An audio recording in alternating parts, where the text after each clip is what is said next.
عبداللہ بن مسعود نے فرمایا کہ نبی صلی اللہ علیہ وسلم نے نماز پڑھائی۔ ابراہیم نے کہا مجھے نہیں معلوم کہ نماز میں زیادتی ہوئی یا کمی۔ پھر جب آپ نے سلام پھیرا تو آپ سے کہا گیا کہ یا رسول اللہ صلی اللہ علیہ وسلم، کیا نماز میں کوئی نیا حکم آیا ہے؟ آپ نے فرمایا آخر کیا بات ہے؟ لوگوں نے کہا آپ نے اتنی رکعتیں پڑھی ہیں۔ یہ سن کر آپ صلی اللہ علیہ وسلم نے اپنے دونوں پاؤں پھیرے اور قبلے کی طرف منہ کر لیا اور صحف کے 2 سجدے کیے اور سلام پھیرا۔ پھر ہماری طرف متوجہ ہوئے اور فرمایا کہ اگر نماز میں کوئی نیا حکم نازل ہوا ہوتا تو میں تمہیں پہلے ہی ضرور کہہ دیتا، لیکن میں تو تمہارے ہی جیسا آدمی ہوں، جس طرح تم بھولتے ہو میں بھی بھول جاتا ہوں، اس لیے جب میں بھول جایا کروں تو تم مجھے یاد دلایا کرو، اور اگر کسی کو نماز میں شک ہو جائے تو اس وقت ٹھیک بات سوچ لے اور اسی کے مطابق نماز پوری کرے، پھر سلام پھیر کر 2 سجدے صحف کے کر لے۔ انس بن مالک رضی اللہ تعالی عنہ سے روایت ہے کہ عمر رضی اللہ تعالی عنہ نے فرمایا کہ میری 3 باتوں میں جو میرے منہ سے نکلا میرے رب نے ویسا ہی حکم فرمایا۔ میں نے کہا تھا کہ یا رسول اللہ صلی اللہ علیہ وسلم، اگر ہم مقام ابراہیم کو نماز پڑھنے کی جگہ بنا سکتے تو اچھا ہوتا۔ اس پر یہ آیت نازل ہوئی اور تم مقام ابراہیم کو نماز پڑھنے کی جگہ بنا لو۔ دوسری آیت پردے کے بارے میں ہے۔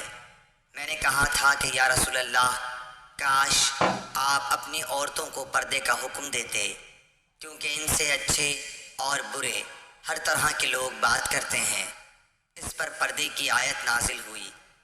اور ایک مرتبہ حضور صلی اللہ علیہ وسلم کی بیویاں جوش و خروش میں آپ کی خدمت میں اتفاق کر کے کچھ مطالبات لے کر حاضر ہوئیں۔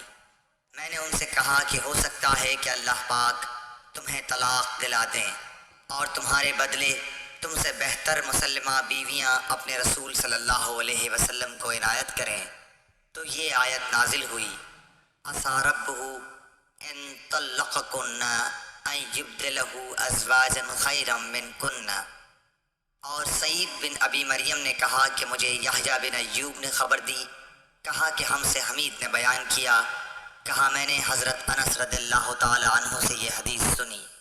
اللہ بن عمر سے روایت ہے، آپ نے فرمایا کہ لوگ قباء میں فجر کی نماز پڑھ رہے تھے کہ اتنے میں ایک آنے والا آیا، اس نے بتایا کہ رسول اللہ صلی اللہ علیہ وسلم پر کل وحی نازل ہوئی ہے اور انہیں کعبے کی طرف نماز میں منہ کرنے کا حکم ہو گیا ہے۔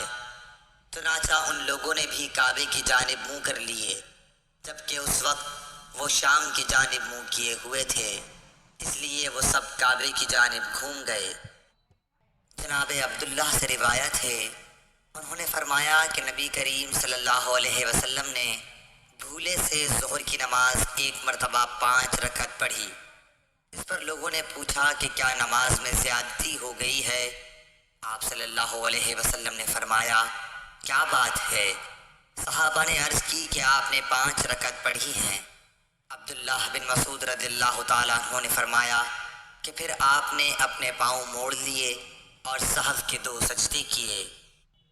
انس بن مالک رضی اللہ تعالیٰ عنہ سے روایت ہے کہ نبی کریم صلی اللہ علیہ وسلم نے قبلے کی طرف دیوار پر بلغم دیکھا جو آپ کو ناگوار گزرا، اور یہ ناگواری آپ کے چہرہ مبارک پر دکھائی دینے لگی۔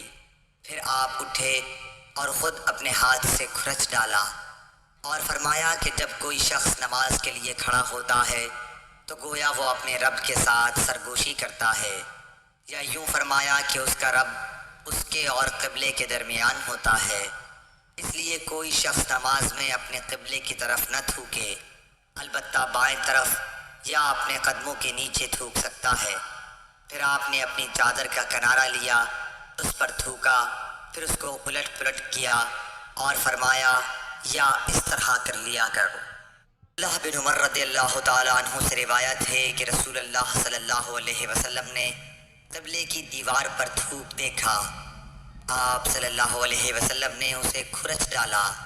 پھر آپ نے لوگوں سے خطاب کیا اور فرمایا کہ جب کوئی شخص نماز میں ہو تو اپنے منہ کے سامنے نہ تھوکے، کیونکہ نماز میں منہ کے سامنے اللہ عز و جل ہوتا ہے۔ حضرت عائشہ ام المومنین رضی اللہ تعالی عنہا سے روایت ہے کہ رسول اللہ صلی اللہ علیہ وسلم نے قبلے کی دیوار پر رینٹ یا تھوک یا بلغم دیکھا تو اسے آپ نے کھرچ ڈالا۔